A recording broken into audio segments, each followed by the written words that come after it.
Très bien, bienvenue à ce guide N8N avec Google Excel, d'accord? Aujourd'hui, on va parler de tous les nœuds liés à Google Excel, leurs fonctions et utilisation. Commençons par ce déclencheur Row Added qui automatise l'ajout d'une ligne dans N8N, ok? Ce déclencheur s'active lors d'un événement spécifique, ici la création d'une nouvelle ligne. Si on clique sur l'onglet Sheets, on le sélectionne, puis dans Triggers, on voit le type On Row Added. Donc, quand ce déclencheur s'active, notre workflow démarre, compris? Ici, on a les identifiants et là, la fréquence de vérification souhaitée.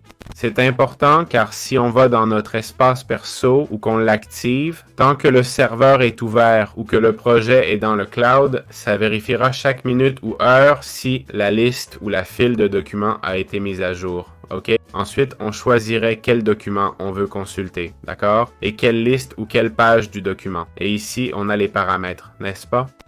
Ouvrir le déclencheur quand on ajoute une ligne, quand on met à jour ou quand on ajoute ou met à jour. On peut ajouter différentes options, OK? Comme mettre un rendu de valeur qui détermine comment la valeur sera rendue dans la sortie, d'accord? Si informé, formaté ou via des formules. Bon, ça dépend du type d'info qu'on essaie d'exporter. Par exemple, si on choisit formule, vous savez qu'il y a des formules dans Google Sheets, non? Ici, ça indique que la valeur ne sera pas calculée, mais le résultat sera directement la formule. Si on met formaté, les valeurs seront formatées et calculées selon la cellule, d'accord?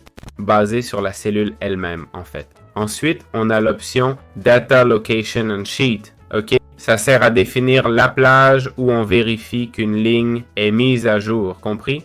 Ou qu'une ligne est ajoutée. Donc ici, on mettrait la plage si on veut la limiter. Enfin, le Date Time Render, d'accord? Là, on va déterminer comment les dates doivent être affichées, ok? Si on veut un numéro de série ou le format du nombre lui-même, compris? Et voilà, on a vu tout ce qui concerne le déclencheur Google Sheets.